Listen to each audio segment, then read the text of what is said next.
The last session today, we're going to be talking about mind-body interventions to promote stress management and improve emotional health outcomes. And I want to welcome, if you give her a nice round of applause, Dr. Perez is with us, Dr. Gisele Perez. Thanks so much for having me. Well, this is kind of turning into a TV talk show. This is kind of cool. Okay, so talk a little bit more about what it is you do in the field. So I also work individually with cancer patients and survivors, individuals touched by cancer. So I often tend to see my patients when they've completed treatment, which they come to me, surprised, saying, well, I'm struggling, and I shouldn't be struggling. And part of the process is helping them understand, you know what? That's actually more common than probably you've been told. So that's where I often come in. I do see people while they're on treatment, but what I've found is that oftentimes when they're on treatment, they're sort of like the Energizer Bunny, just going, getting things done, following a schedule. There's a routine. There's a sort of a safety net surrounding you. But then after treatment ends, it's sort of everybody keeps going on the highway, and suddenly you're left on the side, and you're sort of trying to figure out, well, what's this new normal? So all of a sudden, everything slows down, and the focus somewhat changes. And that can be hard. That's extremely challenging. So this issue of social support, right? That's when you learn, and people describe to me, you learn who your real friends are. So it's after cancer that everybody's coming to you and they're saying, you know what? You're done. Congratulations. Congratulations. What did I do? Did I win an award? I just finished this thing that completely changed me. So this aspect of after treatment, you know, people think cancer is done. It's time to move on. Well, you know what? Maybe you can move on, but the individual touched by cancer has a lot of difficulty doing so. And it's that, what is this life? Now it's not only cancer, so cancer is certainly at the forefront, but it's everything beyond cancer. It's, well, now I'm supposed to start going back to work. Maybe work is no longer a priority. So there's this internal conflict that starts happening. It's maybe socializing. Socializing becomes so hard. Yeah. So when people have friends who are suddenly feeling devastated because they have a flat tire, really? That's your worry. You know, that happens a lot. Yeah, you're worried about a flat tire. I just got over cancer, okay? You really want to go there with me? Exactly. So but then at the same time, you need your social support network. You want those friends. You want to be sort of reconnect. So you feel this strange disconnect where you have all these bodies around you, yet at the same time you feel like you can't connect with them. Mm-hmm. So a lot of my work is helping them understand, well, how do you socially reconnect with individuals when you feel like the worries that they have are hard for you to really reconnect with? Mm-hmm. When people ask you how you're doing, you want to jump down their throat, well, what's actually happening, you know? Yeah. And how can you feel in control of that sort of time frame in your life where you feel so out of control? Okay, well, we've been hearing and we've been able to share the stories of Sarah and Anna and Jay, and we're going to do more of that when it comes to the whole stress management thing. We're going to start with Jay up on the big screens here. So.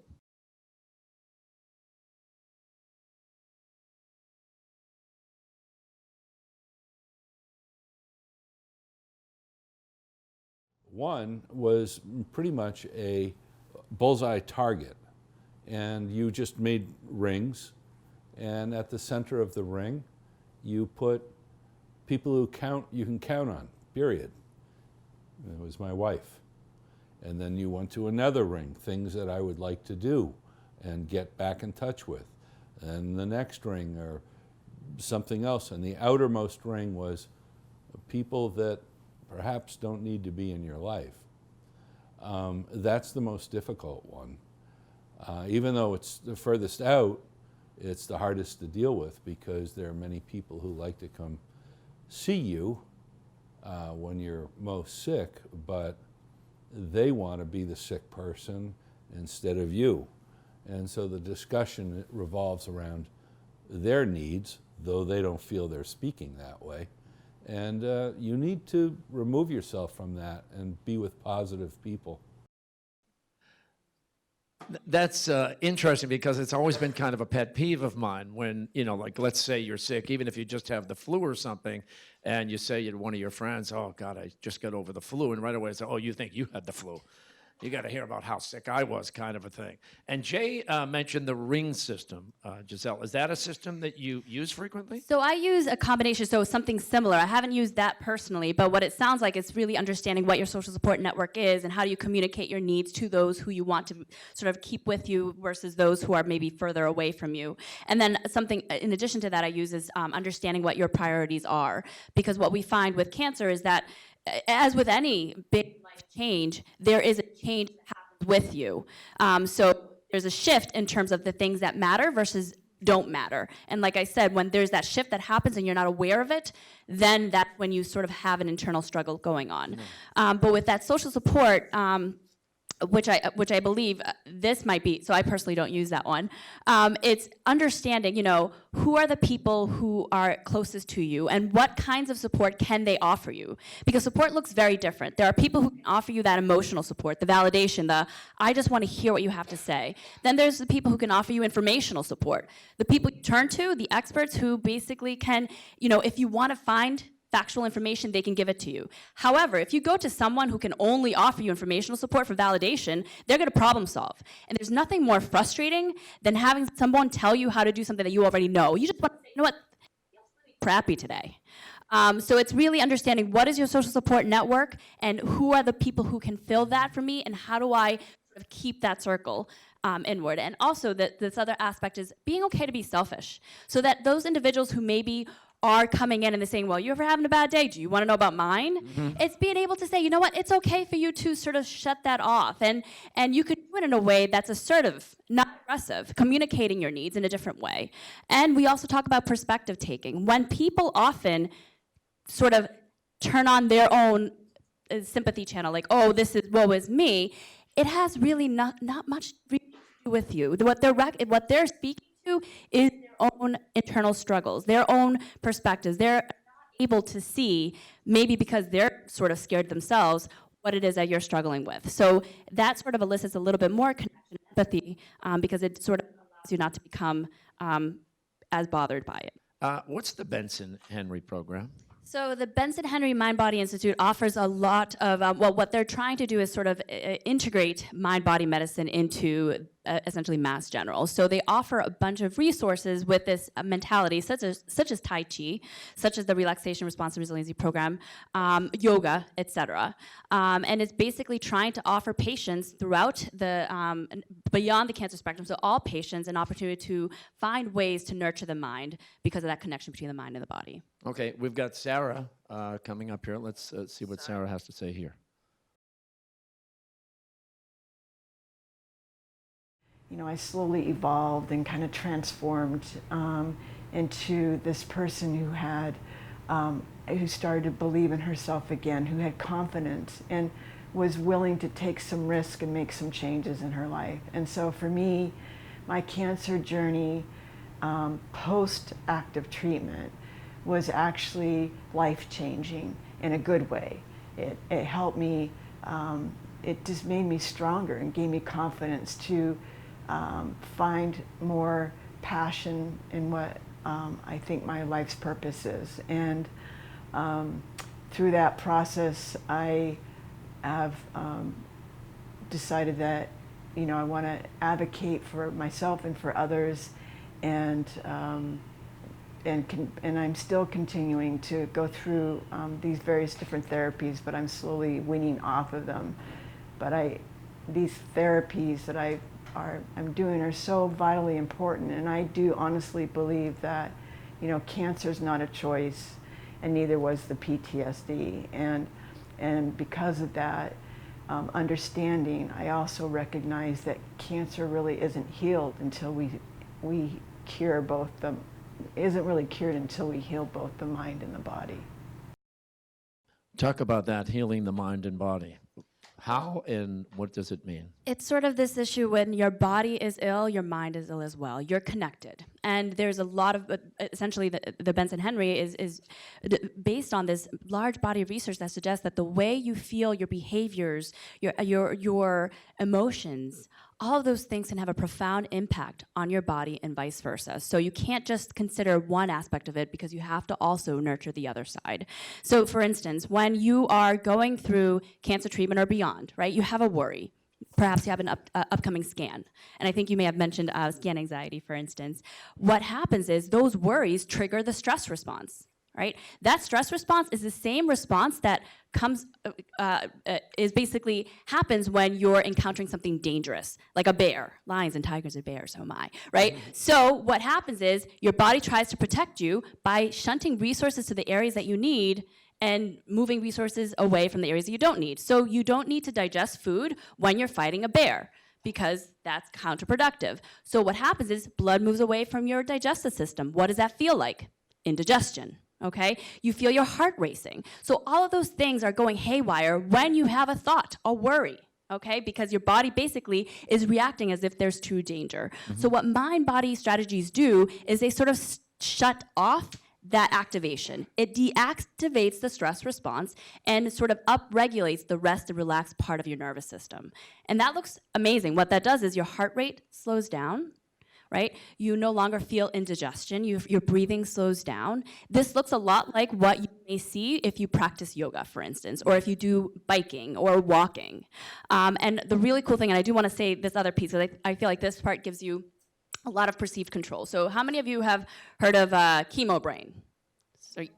Okay, so that perception of, people can have a conversation, suddenly you can't come up with the right word. Well, when you're in the stress response, it's sort of the same thing happens. You're thinking with your emotional mind. So what that looks like is if you have this glass full of water, right, and let's say there's a bunch of dirt. If I continue to stir that just quickly enough, it's as if I can't see through that, because if there's enough dirt there, you're not going to be able to see through the glass. You can't hear me, but that's okay. When you practice the relaxation response, it's as if you still that glass full of dirt, and what happens is that dirt falls all to the bottom. So now you can see things much more clearly. So when you're having a conversation, you can actually recall what people are telling you. So the mind-body exercises focus on eliciting that relaxation response. So you do stress for a living. Are you I have 2 stress kids, free? so I have 2 kids. What do you think? No. Question answered. 2 kids? No, you're not stress-free. Before we go to Q&A, what would be a quick blanket statement or bit of advice that you could give all the folks in the room here who are dealing with incredible stress, obviously? Something they could do on a daily basis, just kind of a baby step, so to speak. That's a big, tall order. One thing. If you anchor yourself to your breath, right? So when people think of mind, body, they think fluffy, right? I don't meditate. But simply anchoring yourself to your breath, stretching that diaphragm, deep breathing, 5, 10, 20 seconds, what that does is automatically, it causes your body to relax. And you cannot be physiologically relaxed and activated at the same time. That gives you tremendous control, because remember what we said, it allows you to think more clearly, less with your emotions. If you think more clearly, then you're able to react in a way that's more consistent with how you want to react. So you don't have to meditate for 10, 20 minutes. You can simply take that pause, we call them minis, and take a couple of deep breaths, deep full breaths, and then focus on your breath. That clears your mind and you're more in control. It's so funny you use the word minis. I was about to say it's kind of like mini meditation. Absolutely, and that's what it is. I always say, do minis. It's like exercise. You don't have to do everything all at once. Several minis throughout the day sort of re-establishes that sort of baseline. So I say, put little office dots around places to remind you to do a mini, meaning take a deep breath.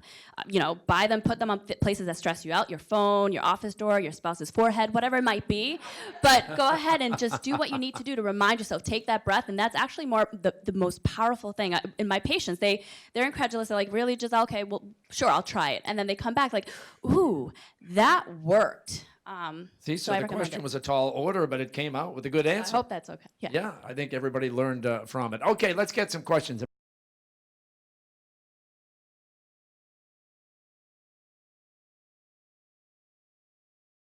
That's a great question, and you're not alone. It's hard. It's hard to meditate. It's hard to use these different tools, because what happens is when you are silent, all the things that you don't want to think about, you start thinking about. So it's basically, I say it's like going shoe shopping. The shoe doesn't always fit. So trying just one tool that maybe people are recommending might not be the one for you. For me, I'd say First off, don't try to do too much. Try off 5 minutes of an exercise that you're willing, that seems appealing to you. I like guided imagery because it's a story. We all can listen to stories.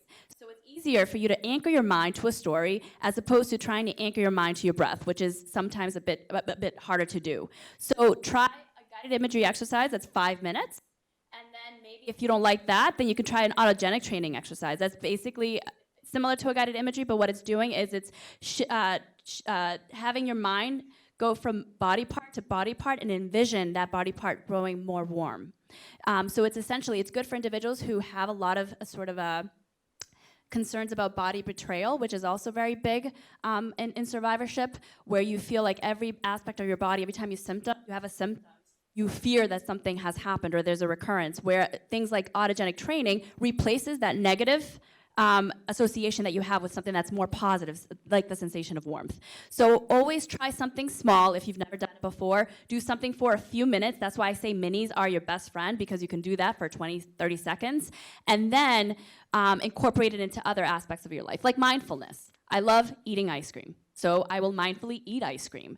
But mindfulness, focusing your attention on whatever it is that you're doing in the present moment, especially if it's something enjoyable, that can elicit the relaxation response. So it doesn't have to be the traditional things that people tell you to do, which is just simply meditation. You can mindfully eat. You can mindfully go for a walk. And while you're walking, listening to the cadence of your steps, looking at your surroundings. The whole point is, what you want to do is find something that serves as your mental anchor, so that when your thoughts start coming in and your mind wanders, you simply recognize that it's happening and you bring it back. Oh, hi, Leanne. I just want to echo, Dr. Perez mentioned the minis, and I know someone mentioned this struggle with meditation. I have ADD since I was like a little kid, and so I'm like drifting, thinking about lunch or whatever. But they've been really helpful, and I know they're in the Strength and Resiliency program to help me, given what we do, to ground myself. And it's as simple as what you were saying, just like I do 5 things I see, 5 things I hear, and 5 things feel if I'm feeling overwhelmed. How about a nice round of applause for Dr. Gisele Perez? Nice meeting you.